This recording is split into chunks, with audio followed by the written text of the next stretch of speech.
Yes, Vincent.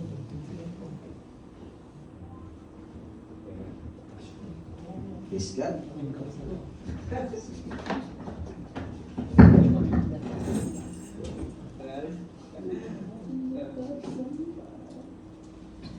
Amen. Amen. Kamusta mga kapatid? Praise the Lord. Po. Dito na naman po ako muli sa inyong harapan. Are we excited to hear the word of God sa gabing ito mga kapatid? Amen. Natin po sabihin sa sarili natin, para sa akin ang message na ito. Para sa akin. Amen. Para sa akin. Sa atin, hindi para sa kapatid natin, kundi para sa atin sarili. Amen. Tayo po magsimula sa isang panalangin. Amen. Hallelujah. Muli Ama Diyos, maraming salamat po sa gabing ito na patuloy niyo pong ibinigay sa amin upang kami, Panginoon, na makapakinig ng inyong salita sa gabing ito at kami patuloy na maturuan sa pamagitan ng inyong mga salita, O Lord. Muli Ama, sa gabing ito, hinihiling po namin ang gabay at patubay ng banal na Espiritu na patuloy niyo kami tulungan at turuan, Panginoon, na maintindihan at mapag-aralan ang salita na iyong bibigay sa gabing ito na aming tatalakayin, Panginoon, patungkol sa mga pagbabagong kailangan namin, Panginoon, bilang mga Kristiyano.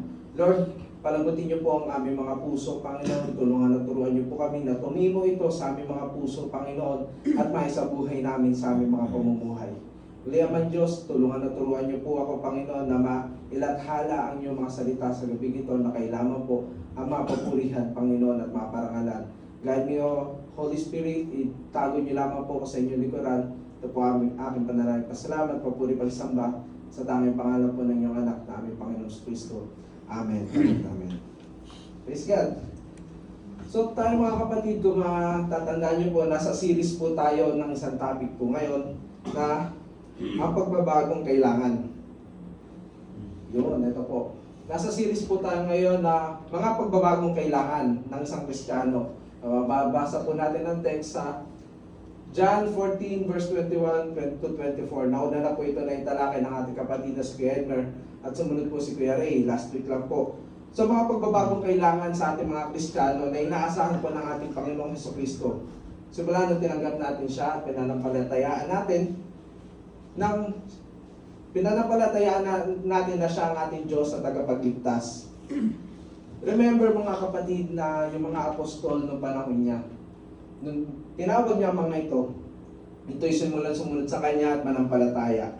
Hindi lang sila basta-basta sumunod, kundi nagpaturo din sila sa ating Panginoon kung paano mamuhay ng wasto bilang kanyang tagasunod. When they start to follow Him, our Lord Jesus Christ not just developed their faith, but also their characters, their heart, their mind, and also their attitude. Ganon din sa atin bilang mga sumusunod sa ating Panginoon Kristo.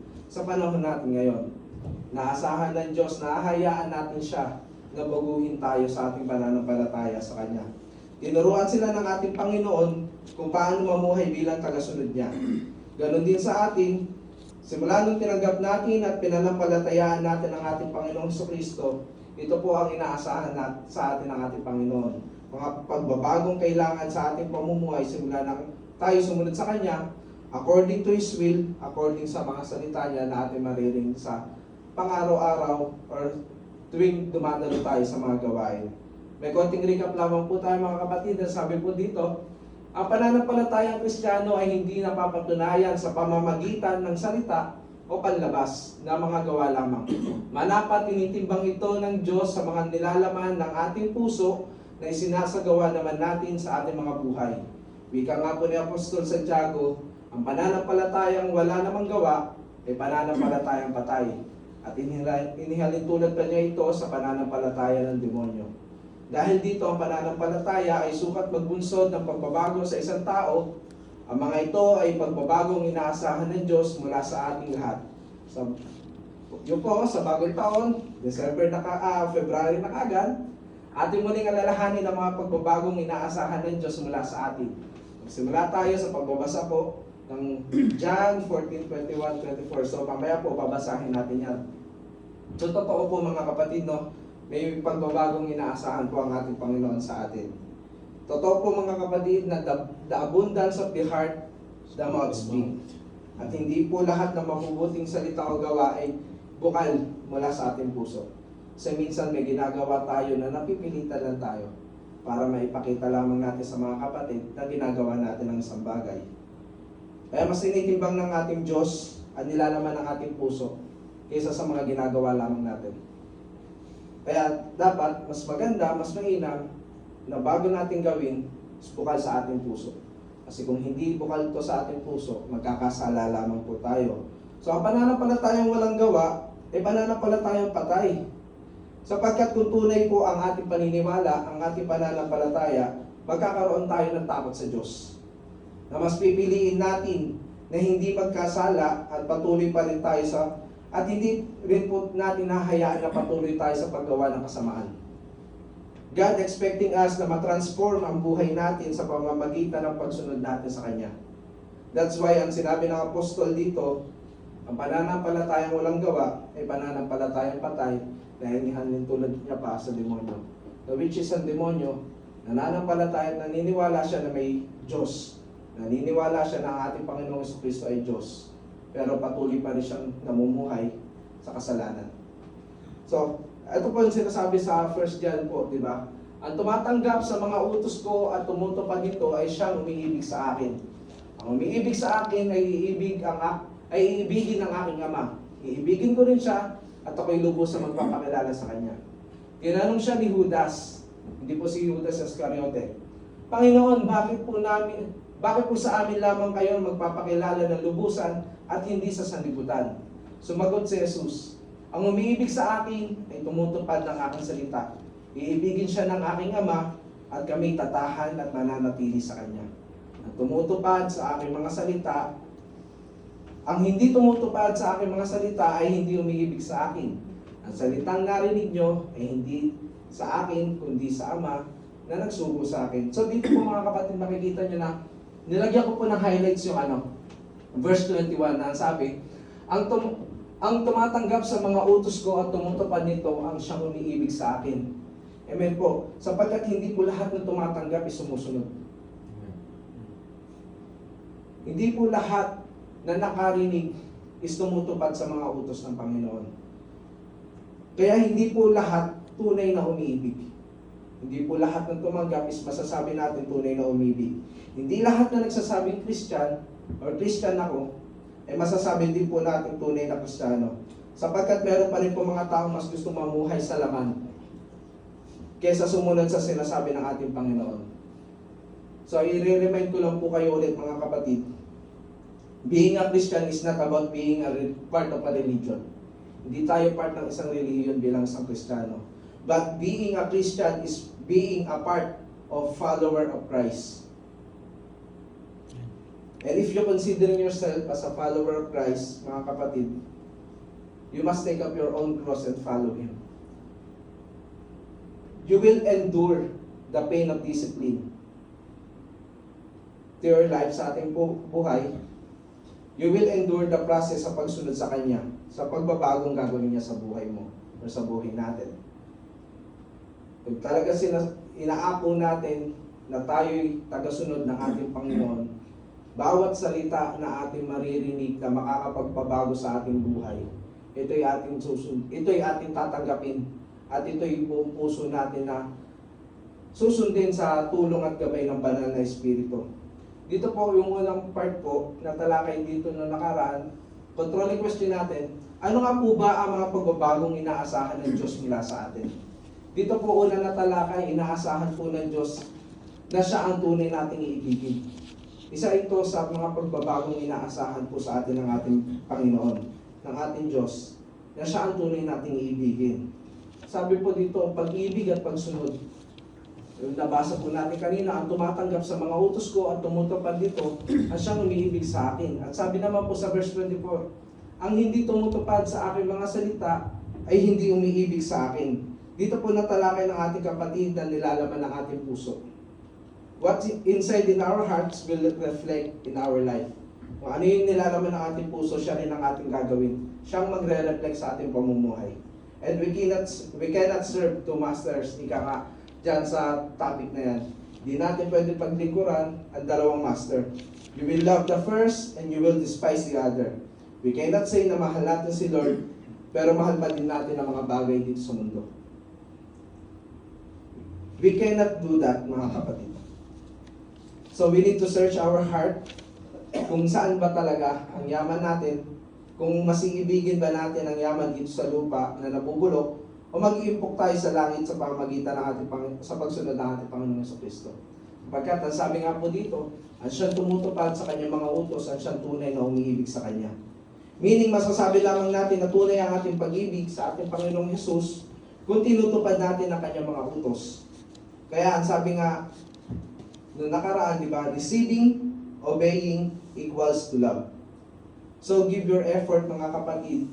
This is the challenge to each and every one of us na makasunod tayo sa ating Panginoon, to show our love sa ating Panginoon sa pamamagitan ng ating pagsunod. Kaya inaasahan po ng ating Panginoon na siya lamang ang ating ibigin. At mapapatunayan natin ito sa pamamagitan ng ating pagsunod. Hindi sa pagsunod ng ating laman, kundi sa pagsunod sa bawat salita ng ating Panginoon na ibinibigay sa atin. At ang sumunod po dyan na, sa atin na topic, na ano nga po ba ang mga pagbabagong inaasahan ng Diyos mula sa atin. Una, yan po, inaasahan ng Diyos na siya ang tunay nating ibigin. Pangalawa po, inaasahan ng Diyos na magbabago tayo ng pag-iisip at pagtutuunan ng pag-iisip. Kasi kung hindi po natin pagtutuunan sa ating pag-iisip yung pagbabago ng ating pag-iisip, hindi po natin mamamalayan na nakikiayon na po pala tayo sa takbo ng mundong ito. Although nakikinig tayo lagi na salita ng Diyos, pero hindi natin naisa sa isip at naisa sa puso yung bawat naririnig natin. Kundi pumapasok lamang sa isang tenga, lumalabas din sa kabila. So dito po, sabi dito, pagbabagong isip o pakikiayon. Sabi po, Romans 12, verse 2, huwag kayong makikiayon sa takbo ng mundong ito. Magkaiba sa pamamagitan, magkaiba kayo sa pamamagitan ng pagbabago ng inyong pag-iisip upang maunawaan ninyo ang kalooban ng Diyos. Kung ano ang mabuti, kadugod-dugod, at ganap sa Kanya. Ito po ang sabi, kung nung una po, ang pinapabago sa atin is yung ating puso na siya lamang ang ating ibigin. Ngayon po, ang sinasabi po dito, baguhin natin ang ating pag-iisip na huwag po tayo makiayon dito sa mundong ito. Pinapabago ng ating Panginoong Jesus ang nilalaman ng ating pag-iisip at dapat din natin ito pagtuunan ng pansin. Sapagkat kung ano ang nilalaman ng ating pag-iisip, ay siya itong tumutubo po sa ating puso.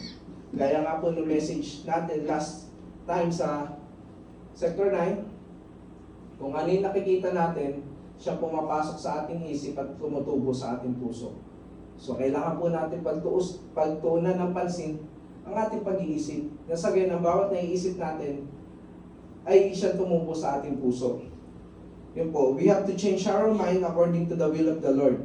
And mangyayari lamang yan if we will humble ourselves sa harapan niya and ask God to change our mind. Kasi kung tayo lamang po, hindi natin to kayang baguhin na tayo lang. We need our God. We need the Holy Spirit to guide us, to lead us sa pagbabago ng ating pag-iisip. And syempre, sa pagbabasa ng salita ng Diyos. Sa ganung paraan, mababago ang ating pag-iisip. Sapagkat kahit anong pagbabasa mo o pakikinig ng salita ng Diyos, kung hindi ka lead ng Holy Spirit, hindi mo rin ito basta-basta masusunod. At kung ano lamang yan, kapatid, madaling sapagkat kahit anong pagbabasa mo or pakikinig ng salita ng Diyos mo, ang pag-iisip at puso mo naman ay hindi matuturuan, wala ka rin matututunan. Yun po. Kung wala tayong pag-iisip na handang makinig, na handang maturuan, hindi rin naman po natin ito masusunod. Kaya kapatid, madaling sabihin na Kristiyano ako. But it will take you to another level to be a disciple of God. Because disciple has a mind and heart of a student who is always ready to learn, despite of trials or exam.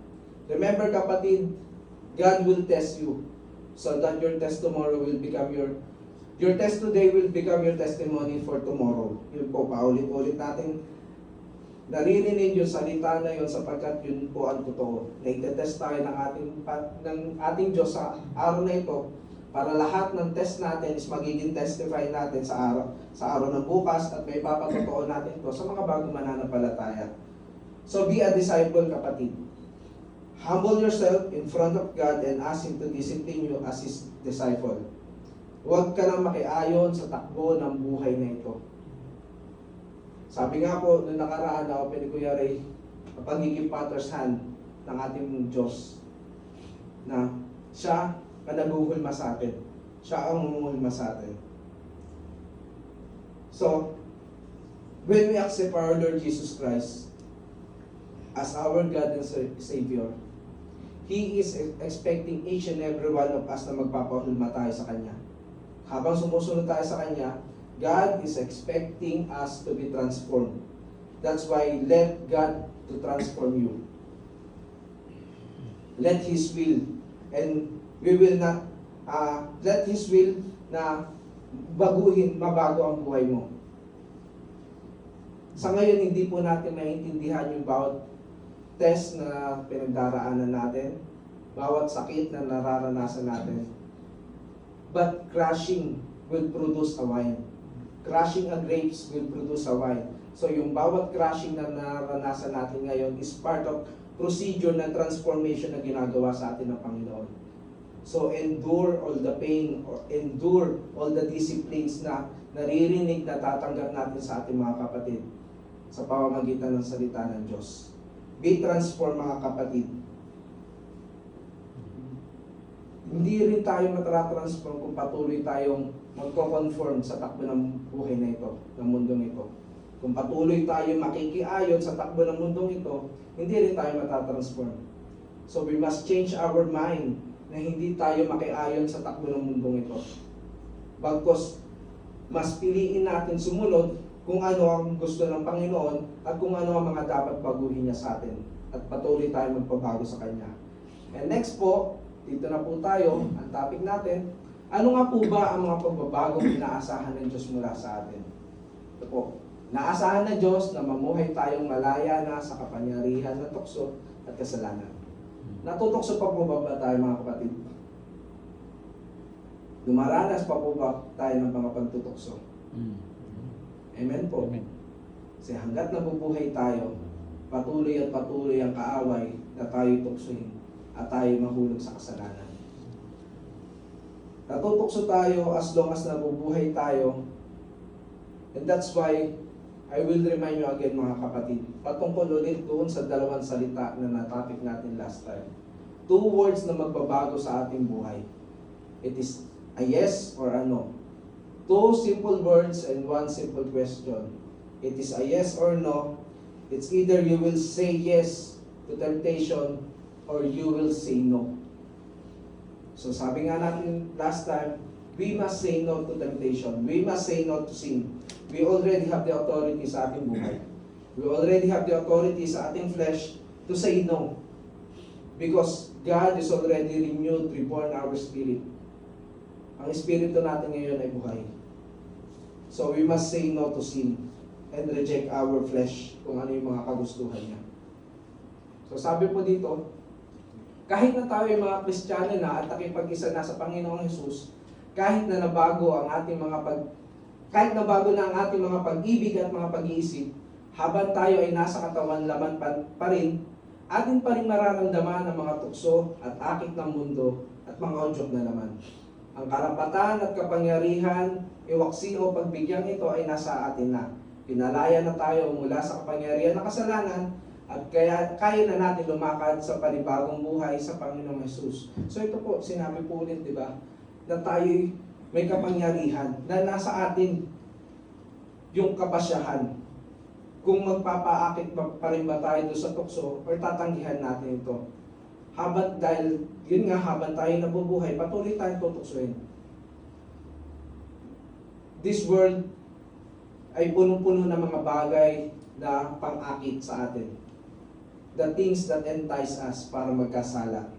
So, dito po, ang sabi dito, question again, malaya na ba o alipin pa rin? Malaya na po ba tayo or alipin pa rin ba tayo ng kasalanan? Sabi dito, number 1, ang Kristiyano ay pinalaya na. Number 2, ang Kristiyano ay dumaranas pa rin ng tukso at akit sa kasalanan. Number 3, ang Kristiyano tunay na umiibig ay magtatagumpay. So, ating pong aralin ng number 1, ang Kristiyano ay pinalaya na. Galatians 5 verse 1 to 6. Basahin po. Number 1, malaya na tayo dahil pinalaya tayo ni Kristo.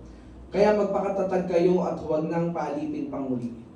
Akong si Pablo ang nagsasabi sa inyo, kapag nagpatuli kayo, binabaliwala ninyo si Kristo.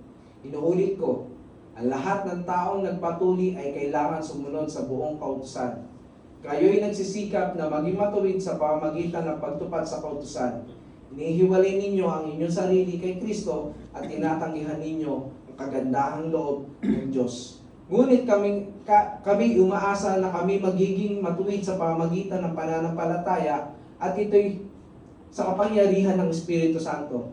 Sa mga nakipag-isa na kay Kristo Jesus, hindi na mahalaga kung ang isang tao ay tuli o hindi. Ang mahalaga ang pananampalatayang nakikita sa mga gawain ng Diyos ng pag-ibig. So dito po sinasabi na malaya na tayo sa kautusan doon sa Old Testament, na hindi mo na kailangan pang tuparin kung ano yung nasa kautusan, sapagkat sabi nga po kanina, isang kautusan lamang ang malabag mo, nalabag mo na ang buong kautusan. So maliligtas lamang po tayo mga kapatid sa pamagitan ng ating pananampalataya sa ginawa ng ating Panginoong Kristo sa atin. Sapagkat sabi nga po dito, di ba, sa mga nakapag-isa na kay Kristo, hindi na mahalaga kung ang isang tao ay tuli o under pa ng kautusan o hindi. Ang mahalaga ang pananampalataya nakikita sa mga gawing udyok ng pag-ibig. So sabi tayo, pinalaya na ng Panginoong Kristo at pinagbayaran na niya ito sa krus. Ang ating mga kasalanan, kaya magpakatatag kayo mga kapatid at huwag nang papaalipin pang muli. Yan po ang sabi sa verse 1. Always remember mga kapatid na magkaiba ang nagkakasala sa namumuhay sa kasalanan. Hindi tayo maliligtas sa pamamagitan ng ating mga gawa, kundi sa pananampalataya na ginawa ng ating Panginoong Kristo para sa atin. Yan po ang sinasabi ni Pablo diyan sa Galatians 5. Gayon din naman sa John chapter 8 verse 31 and to 38, tayo ay pinalaya na. Sinabi naman ni Jesus sa mga Hudyong naniniwala sa Kanya, kung tinutupad ninyo ang aking aral, kayo nga'y tunay na mga alagad ko. Makikilala ninyo ang katotohanan at ang katotohanan na magpapalaya sa inyo. Sumagot sila, kami ay mula sa lahi ni Abraham at kailan may hindi kami naalipin ni numan. Paano mo masasabing palalayaan kami? Sumagot si Jesus, pakatandaan ninyo ang namumuhay sa kasalanan ay alipin ng kasalanan.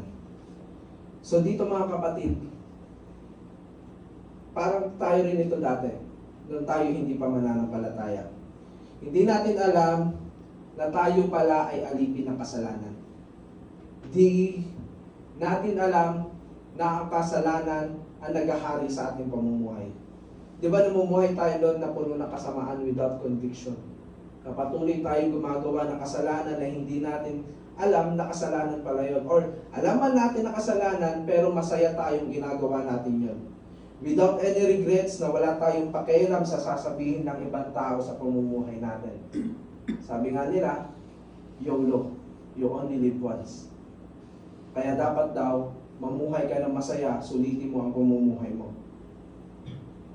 Pero hindi natin alam na alipin para tayo ng kasalanan.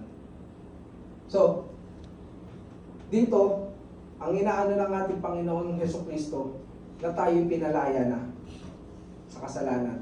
Lalo na nung tinupad ng ating Panginoong Jesucristo ang kanyang tipan, ang kanyang pagliligtas sa atin, na siya'y namatay sa krus ng Kalbaryo, nilibing at nabuhay muli. Sa pamamagitan ng ating pananampalataya sa ginawa ng ating Panginoong Jesucristo, doon tayo pinalaya.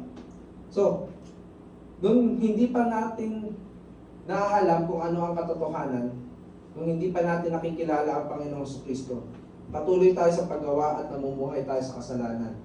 We commit adultery, we commit fornication, nagsusugal tayo, walang habas na pagsasaya at paglalasing. At kung ano-ano pa mga kasalanan na patuloy natin ginagawa dati. But ang sabi nga dito ng ating Panginoong Jesucristo, kung tinutupad ninyo ang aking aral, kung kayo nga'y tunay na mga alagad ko, makikilala ninyo ang katotohanan at ang katotohanan ang magpapalaya sa inyo.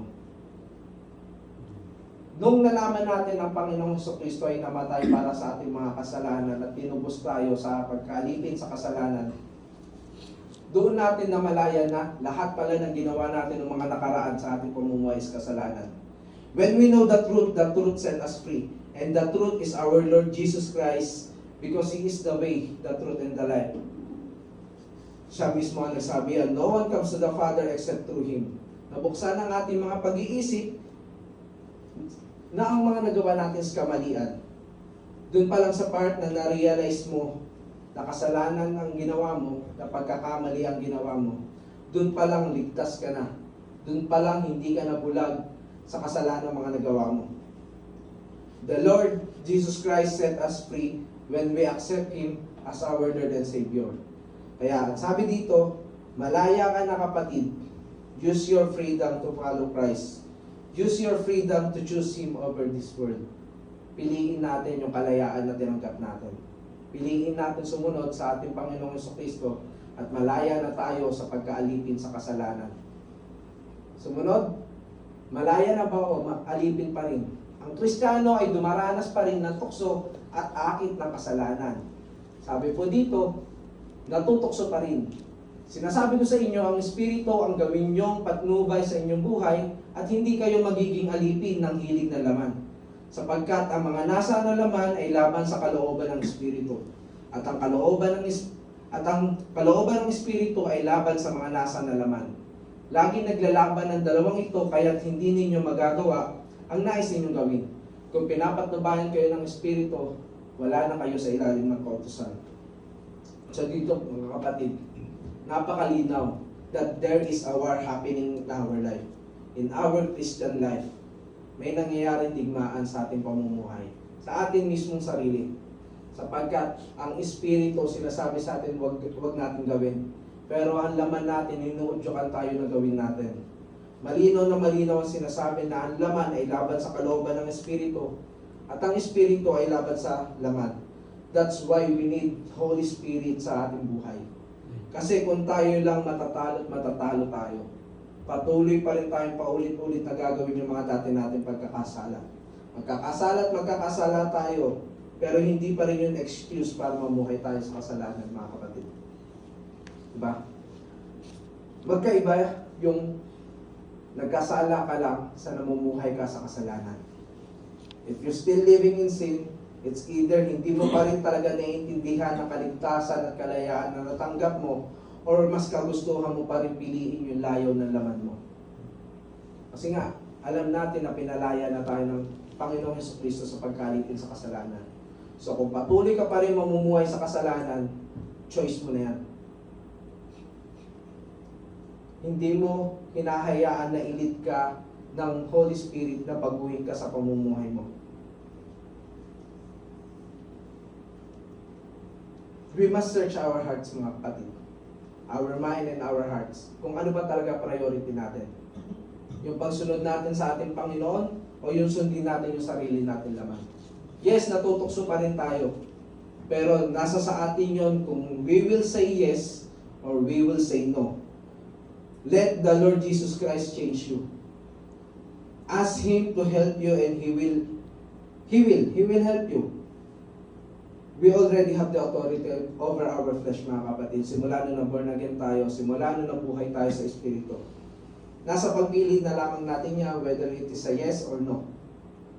Sabi pa po dito, ang Kristiyano, tunay na umiibig ay magtatagumpay.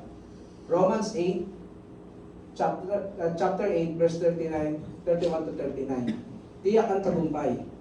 Sabi po, hindi. Sa lahat ng mga ito, tayo sigurado magtatagumpay sa pamamagitan niya na nagmamahal sa atin. Sapagkat natitiyak kung walang makapaghiwalay sa atin sa kanyang pag-ibig. Kahit ang kamatayan, ang buhay, ang mga anghel, ang mga pamunuan o mga kapangyarihan, ang kasalukuyan o ang hinaharap, ang kataasan, ang ilaliman, o alimang nilalang ay hindi makapaghiwalay sa ating pag-ibig ng Diyos na ipinagkaloob sa atin sa pamamagitan ng ni Kristo Jesus na ating Panginoon. Amen po. No one can separate us from the love of God.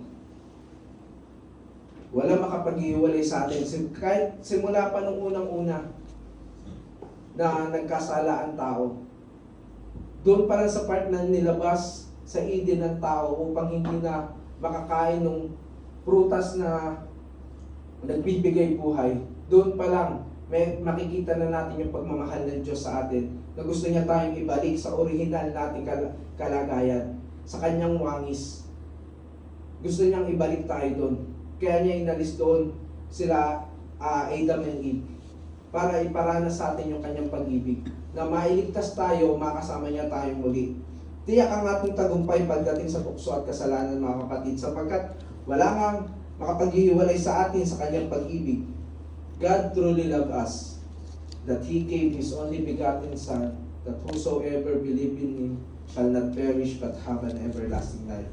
Wala makapaghihiwalay sa atin sa pag-ibig ng Diyos. Kaya niya nga ibinigay ang ating Panginoon para sa atin. Diba? Dahil sa kanyang dakilang pag-ibig, the love of God is for all people.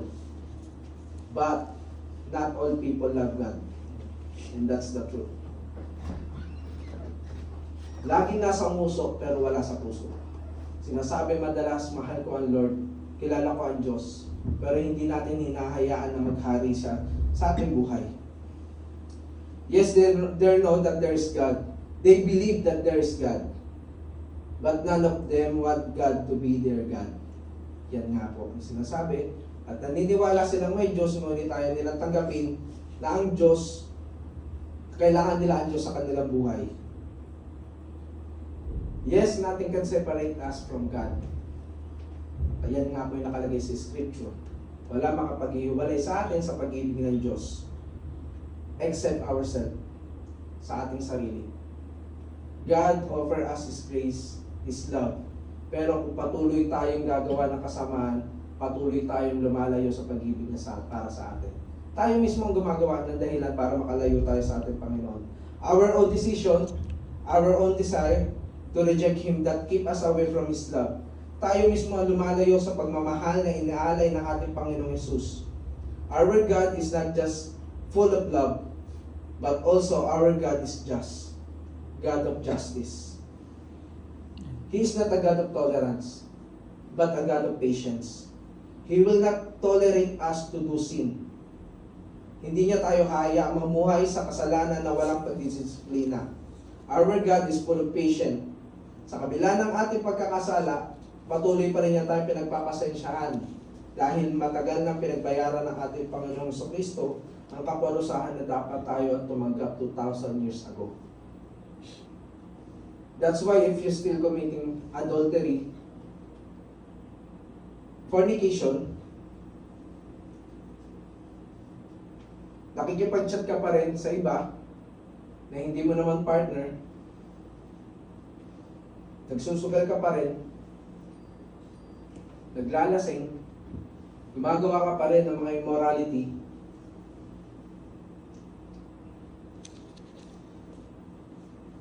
ikaw mismo ang pumipili doon sa kasalanan ng pagkawalay mo sa Diyos.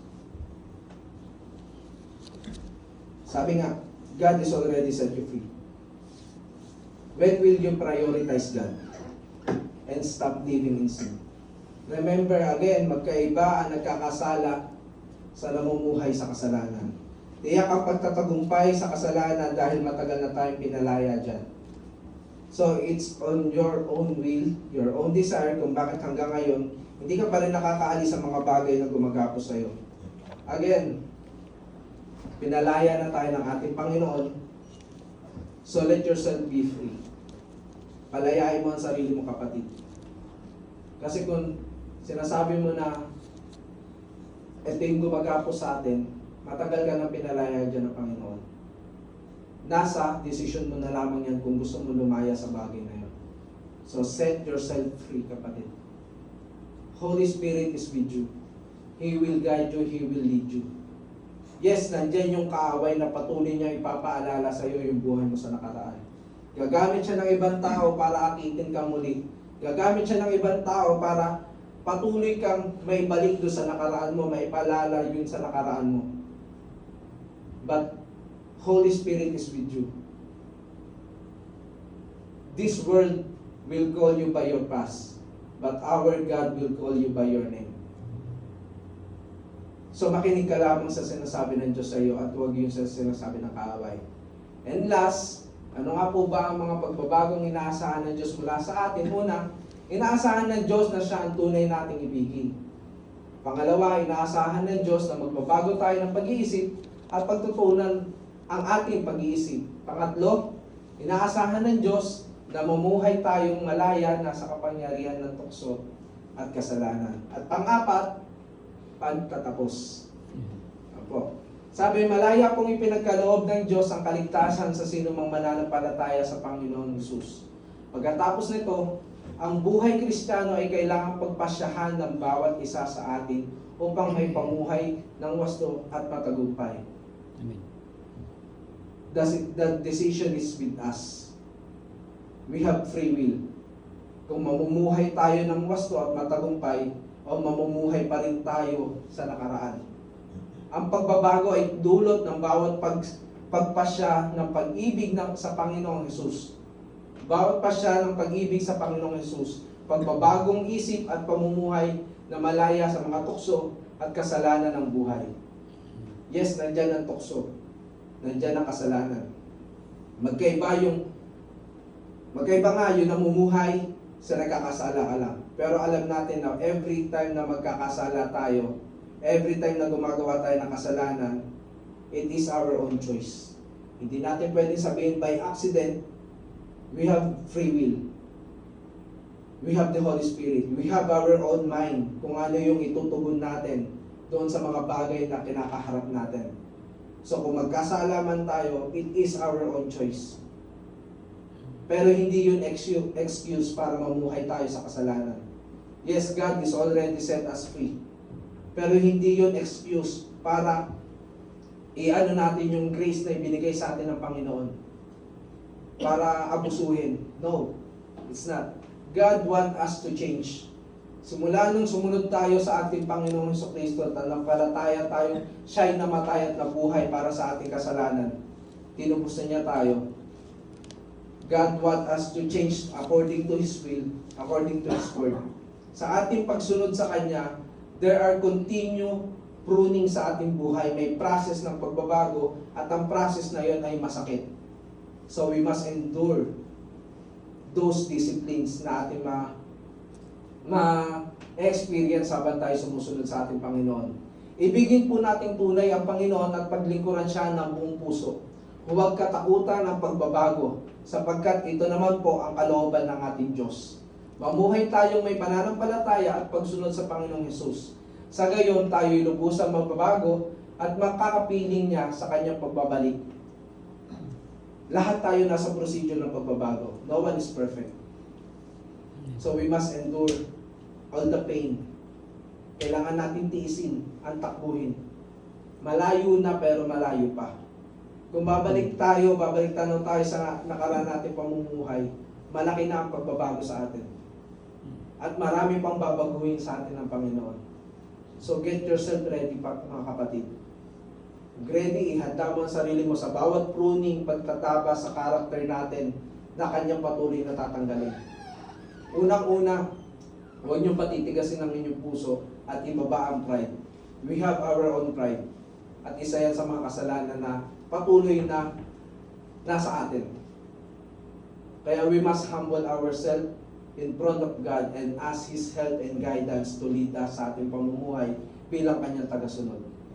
Yun lamang po mga kapatid, purihin po ang Panginoon, sa Kanya lamang po ang papuri at kadakilaan. Amen. Let's close. Amen. Amen. Hallelujah. Ama, maraming salamat po sa salita na patuloy niyo pong ibinibigay sa amin sa bawat pagtatabas, pruning, Panginoon, na patuloy niyo pong ginagawa sa amin. Yes, O Lord, masakit, mahirap, Panginoon, pero patuloy niyo kami tulungan at turuan ng banal na Espiritu. Guide us how to follow you, Panginoon. Give us a heart and mind same with your disciple, O Lord. Na magkaroon kami ng puso na katulad ng estudyante, Panginoon, na handang makinig, matuto at sumunod sa inyo. Lord, continue to guide us, continue to prune us, and continue to humble us, O God. Sa inyo lamang po ang kapurihan, karangalan, kadakilaan. Maraming salamat po muli, Ama, sa tanging pangalan po ng aming Panginoong Jesucristo. Amen. Amen. Amen.